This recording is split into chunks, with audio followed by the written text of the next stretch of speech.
ជំរាបបានថាកម្មវិធីនេះនិយាយពីអ្វីព្រោះយើងស្ដាប់ទៅជាភាសាអង់គ្លេសចា៎នេះជាលើកទី1ដែលទស្សនាវដ្តីកម្ពុជាចិន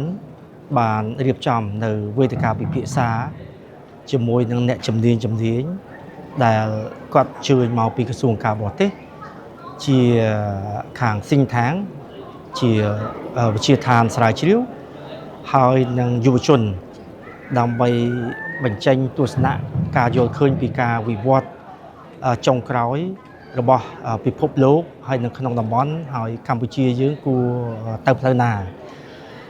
ហើយក្នុងនោះយើងឃើញថាអ្នកដែលតាមដានសង្គមអ្នកវិទ្យាសាស្ត្រអ្នកស្រាវជ្រាវអ្នកនយោបាយអ្នកធ្វើកម្មវិធីនយោបាយបានចូលរួមច្រើននៅក្នុងកម្មវិធីនេះហើយនិស្សិតក៏ច្រើនដែរចូលដល់ប្រហែលជា200នាក់ដើម្បីស្ដាប់នៅការបញ្ចេញទស្សនៈហើយសួរដេញដោលតើកម្ពុជាយើងធ្វើយ៉ាងម៉េចនៅពេលដែលប្រទេសកំពុងតែប្រឈមនៅបញ្ហាចំពោះមុខនេះទាំងតំបន់និងអន្តរជាតិហើយជាពិសេសគឺទំនាក់ទំនងរវាងកម្ពុជានិងចិនតើបានផលប្រយោជន៍អ្វីខ្លះ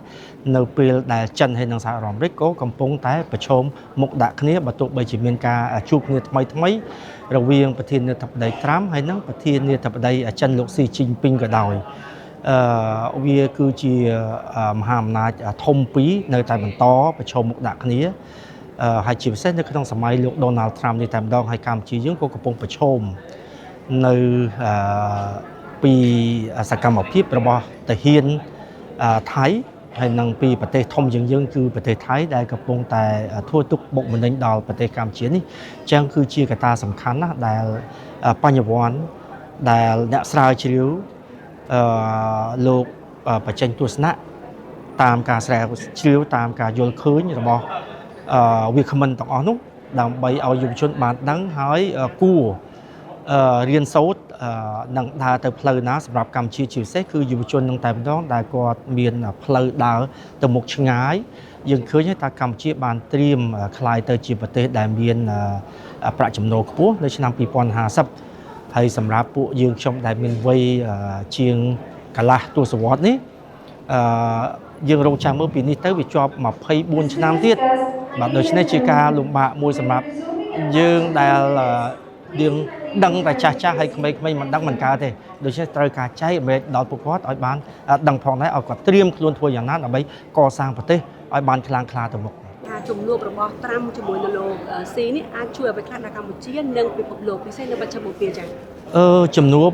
រវាងប្រធានាធិបតីសហរដ្ឋអាមេរិកលោកដូណាល់ត្រាំជាមួយប្រធានាធិបតីចិនស៊ីជីនពីងហ្នឹងពិភពលោកបានតាមដានសម្បើមណាស់គ្មានប្រទេសណាមួយដែលមិនតាមដាននៅព្រឹត្តិការណ៍ជំនួបកម្ពុជានេះទេម្នាក់តែសង្ឃឹមគ្រប់ប្រទេសទាំងអស់តែសង្ឃឹមថាជំនួបនោះនឹងជួយកាត់បន្ថយភាពតានតឹងរវាងមហាអំណាចទាំងពីរដែលជាប្រយោជន៍រួមដល់ពិភពលោកហើយដល់ប្រទេសនានាទាំងរួមទាំងកម្ពុជាផងបើសិនជាអត់មានសង្គ្រាមនៅតៃវ៉ាន់បើអត់មានភាពវឹកវរនៅក្នុងតំបន់ទេអញ្ចឹងវានឹងធ្វើឲ្យប្រទេសកម្ពុជាយើងក៏ទទួលបានផលទៅតាមនោះដែរហើយយើងឃើញជាក់ស្ដែងសង្គ្រាមរវាងអាមេរិកអ៊ីស្រាអែលជាមួយនឹងអ៊ីរ៉ង់នេះវាប៉ះពាល់ទៅដល់តម្លៃប្រេងហើយដល់ទំនិញផ្សេងទៀតអញ្ចឹងវាប៉ះពាល់ធ្ងន់ធ្ងរមែនទែន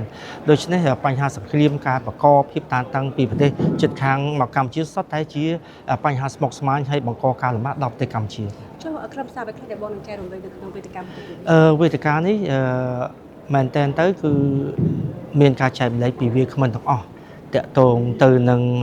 ទស្សនៈវិស័យនានាដែលខាងវិស័យសារព័ត៌មានខាងផ្នែកនយោបាយខាងផ្នែកស្រាវជ្រាវយល់ឃើញយ៉ាងម៉េចពីទួនាទីរបស់កម្ពុជាហើយនឹងកម្ពុជាគួរដើរទៅផ្លូវណាអញ្ចឹងទាំងអស់នោះសុទ្ធតែជាការចែករំលែកមានការសួរដេញដោលគ្នាហើយសុទ្ធតែជាទស្សនៈការយល់ឃើញជាបុគ្គលផងហើយនឹងតាមរយៈដែលគាត់បានបទពិសោធន៍ពីស្ថាប័នរដ្ឋនិងវិស័យឯកជនរបស់គាត់ដែលកំពុងតែបំពេញការងារនោះ